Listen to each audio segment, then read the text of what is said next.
Ndugu waandishi wa habari, nimeona tuitane leo tarehe 1 ya mwezi Disemba 2025 ili tuweze kupeana habari ya masuala kadhaa. Jambo la kwanza niendelee kuwashukuru sana waandishi wa habari wote kwa kushirikiana na serikali, lakini na wadau wote ambao sio serikali katika kuhakikisha kwamba tunaendeleza taifa letu katika misingi ya amani ili tuweze kujenga maendeleo katika taifa letu. Nayo furaha pia kuambia kuwa mkoa wetu wa Dar es Salaam umeendelea kurejea katika hali ya amani, lakini zaidi pia maelekezo ya Mheshimiwa Rais wa Jamhuri ya Muungano wa Tanzania imekuwa ni kuendelea kuhakikisha tunaunganisha Watanzania na hasa wana Dar es Salaam kuendelea kwa kitu kimoja.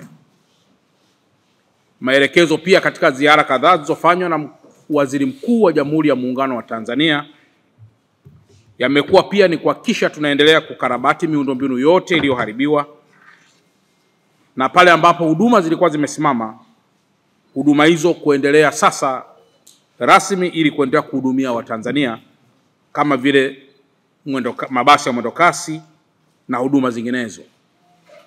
Nayo furaha pia kuambia kuwa miundombinu baadhi ikiwemo miundombinu ya mabasi yaendayo kwa kasi tayari timu ya wataalamu imekushaanza na ukarabati wa miundombinu hiyo, na muda sio mrefu mabasi yote yatarejea barabarani ili wana Dar es Salaam wenzetu waweze kuendelea kupata huduma iliyokusudiwa. Pamoja na hilo pia mkoa wetu wa Dar es Salaam unaendelea na masuala ya kujizatiti katika masuala ya kulinda mji huu katika masuala ya kiusalama.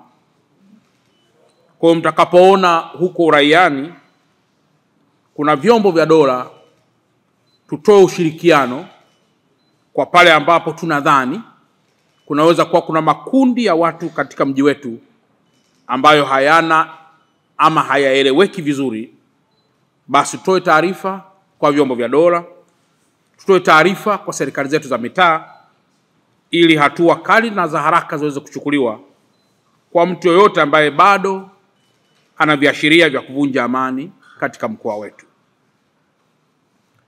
Kutokana na mkoa wetu kuendelea kurejea katika hali yake ya amani, nayo furaha pia kuwaambia kuwa Mheshimiwa Rais wa Jamhuri ya Muungano wa Tanzania Dr. Samia Suluhu Hassan atazungumza na wazee wa Dar es Salaam kesho tarehe 2 Disemba 2025 katika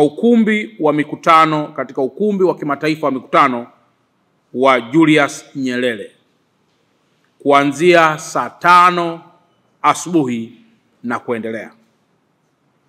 Mheshimiwa Rais katika kuzungumza na wazee wa mkoa wa Dar es Salaam atatumia pia nafasi hiyo kuhutubia taifa. Nitoe rai kwa wana Dar es Salaam na kwa Watanzania wote kumsikiliza Mheshimiwa Rais atakapokuwa akizungumza na wazee wa mkoa wa Dar es Salaam.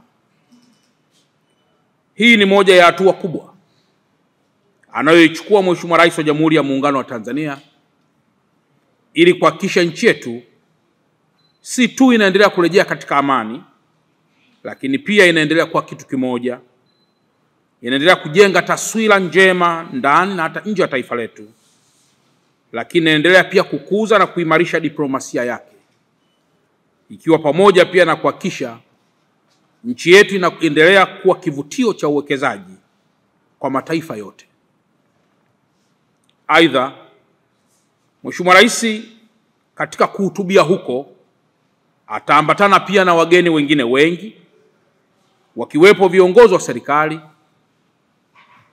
pamoja na viongozi wasio watumishi wa umma ambao watakuwa pia na mchango mkubwa katika mkutano huo. Ndugu waandishi wa habari, mkutano huu mkubwa ambao Mheshimiwa Rais atahutubia wazee ama atahutubia taifa kupitia wazee katika ukumbi wa Julius Nyerere International Convention Center ni mkutano muafaka unaorejesha matumaini na kuendelea kuponya pale ambapo Watanzania waliumia. Niendelee tena kutoa rai kwamba kwa wale wote walioalikwa katika mkutano huo kufika mapema kwa mujibu wa ratiba walionayo, ili Mheshimiwa Rais anapofika ukumbini saa 5 mkutano huo uweze kuanza mara moja. Baada ya kusema haya, niendelee tena kuwaasa wenzangu wa Dar es Salaam kuwa Dar es Salaam bado tuna dhamana kubwa ya kuendelea kulinda amani ya mkoa wetu, na kutokana na umuhimu wa mkoa huu, tutakapoendelea kuharibu mkoa wetu tutahatarisha si tu amani ya mkoa wa Dar es Salaam, lakini pamoja na kusitisha baadhi ya huduma kwenda kwenye mikoa mingine au kutoka kwenye mikoa mingine kuingia ndani ya mkoa wetu.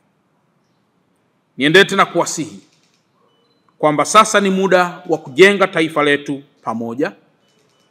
Sasa ni muda wa kujenga mkoa wetu pamoja.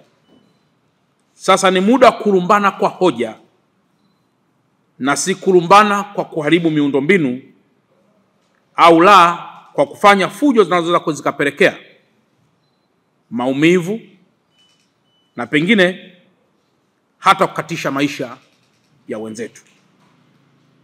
Dar es Salaam tunaendelea kuita kuwa ni kitovu cha amani. Dar es Salaam tunaendelea kuita kuwa ni kitovu cha umoja. Dar es Salaam tunaendelea kuita kuwa ni kitovu cha kiuchumi. Dar es Salaam tunaendelea kuita kuwa ni kitovu cha kidiplomasia na uhusiano wa kimataifa. Na kwa mantiki hiyo, mtu yoyote anayo dhamana pana ya kuhakikisha taswira hizi zote nilizokuzitaja zinalindwa kwa nguvu zote. Tumeita nafasi hii kumkaribisha zaidi Mheshimiwa Rais katika mkoa wetu ili nasi tuweze kufaidika kwa hotuba yake na maelekezo yake atakayoyatoa kwetu. Baada ya kusema haya, niendelee kuwashukuru sana ndugu waandishi wa habari wote, na enendeni mkawe mabalozi sahihi wa kueneza ujumbe huu ili Mtanzania na mwana Dar es Salaam yoyote aweze kupata ujumbe uliotolewa leo katika ofisi ya mkuu wa mkoa wa Dar es Salaam muda huu. Nawashukuru sana na asanteni sana kwa kunisikiliza.